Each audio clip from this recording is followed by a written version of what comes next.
Hello everyone, চলো আজ তোমাদের সাথে আবার একটা নতুন রেসিপি শেয়ার করব।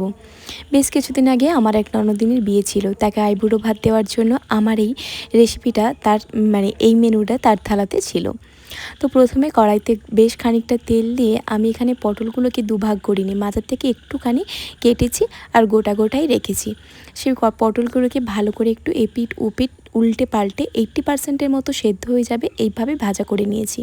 সেই পটল ভাজা তেলের মধ্যেই বেশ খানিকটা কালো জিরে দিয়েছি, আদা জিরে বাটা আর কাঁচা লঙ্কা একসাথে বেটে রেখেছিলাম ওটা দিয়েছি। এই তিনটে মিশ্রণ একসাথে ভালোভাবে একটুখানি ভাজা ভাজা হয়ে গেলে এর মধ্যে কাজু বাটা, পোস্ত বাটা, চারমগজ, এই তিনটে কাজু পোস্ত চারমগজ একসাথে বেটে রেখেছিলাম ওটাও কিছুটা দিয়ে দিলাম।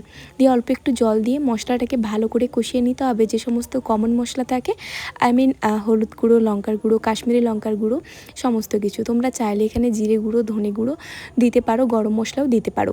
তো আমি গরম মশলাটা এখনও দিইনি, সেটা ভেজে রেখেছি। তো তারপর এখানে সামান্য পরিমাণ লবণ, আর যেহেতু নিরামিষ তরকারি ছিল তার জন্য অল্প তো একটু চিনি লাগে, তো সেটা দিয়ে ভালো করে মশলাটাকে কষিয়ে নিতে হবে। মশলাটা কষানো হয়ে আসলে আমি এখানে পটলগুলো দিয়ে দেবো। পটলগুলো দিয়েও মশলাটার সাথে পটলটাকে ভালো করে নাড়াচাড়া করে নিতে হবে, যাতে পটলের ভেতরে মশলাটা যায় আর বেশ কিছুটা খানিকটা সেদ্ধ হয়ে যায়।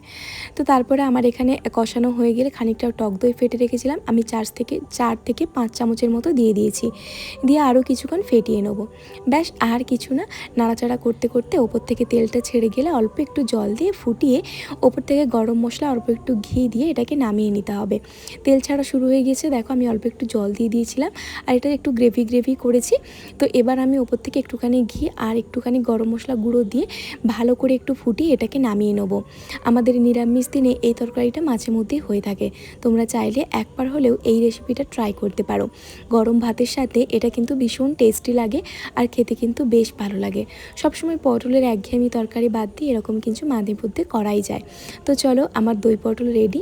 চলো, টাটা।